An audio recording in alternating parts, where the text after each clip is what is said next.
Mukhang hindi aligned o hindi na pag-usapan ng magka-love team o magjowang sina Kim Chiu at Paolo Avellino ang dapat na isagot nila sa magkaparehong tanong sa kanilang entertainment media.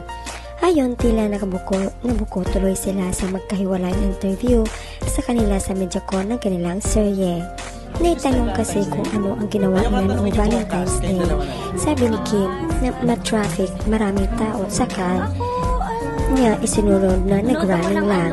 Pero sumagot si Paolo na the week before at tila gusto pa itong itama ni Kim na sabihin na a day before. Bumawi naman si Paolo na sabihin na siguro sa Kimpa World Tour na lang, utang muna. So ngayon nga ilang tuloy sa mga comments sa interview yun ay major fail. Ano ba talaga? Choose the correct answer. Si Pao talaga halatang halata na hindi marunong mag-alibay sa action mo. Siya mapapansin kung nagsisinungaling Hindi niya talaga kayang lusutan, inutang na lang. Final verdict, guilty beyond reasonable doubt. Next time, Kim Pao, pag may ma-interview kayo, usap muna kayo sa GC ng dalawa o gawa kayo printers to review. Ang galing nito, ganda. This is so funny. Ang cute ni Kim sa pagtingin kay Pao dun sa yes. Sabay tamo sila na yes na din. Gulong-gulo na ang advance na thinking ni Pao. Napa 1 week delayed siya. Booking, naubusan na ng alibay This is really funny. Yung akala sumakses pero ngayong napapanood nila, magsisihan sana sila dahil nag-twinning ng sagot. Oo, sige nga, charotera ng taon. I appreciate their interviews and honestly, even though they keep their personal lives private, their actions feel genuine. Paolo seems honest and Kim answers question with clear boundaries while still giving subtle hints. Let's be happy for them. Spread love. Tama naman po, traffic kaya sa bahay lang sila. While noon si Kim, nagbabasa si Pao, kinabukasan nag-running sila. Sa treadmill nga lang sa bahay, lusot pa rin.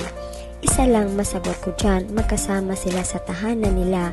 At pagising ni Kemi may pasabaw at kanin na yon, sinabi niya sa Showtime in English. Then breakfast in bed, may pa-heart-shaped coffee. Ano kayang role yung inaaral ni Pao wala naman siyang ginagawang any project ngayon. At tinaon pa sa Valentine's Day, pinangatawanan talaga nila ang title ng series nila. Ilulusot kung makakalusot. Dad, ma, medyong palya ang alibay. Pero don't worry, all your children gets and gets kayo.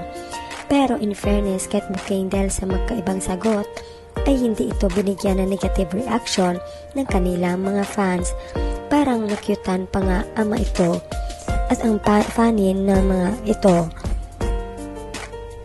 Ang hirap maglay, buntong hininga na lang magagawa.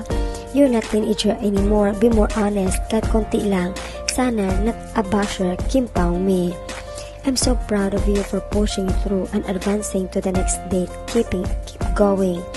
Kim Pao, wag na kayong aamin, alam naman namin ng mga solid Kim Pao na kayo na sa makilos nyo. Naramdaman namin, dami nag-abang sa aminan. Pag umamin na, ang mabashers na naman nag-abang kung kailan maghihiwalay. Sulit Kim Pao gang dolo. Yung tingin ni Kim sa tingin ni Paolo may something na sikreto. Might be sa bahay lang si Kim nanood sa Netflix, but kasama si Paolo, computer lang o nagtrabaho for prod nila sa upcoming world tour. Babawi na daw sa world tour.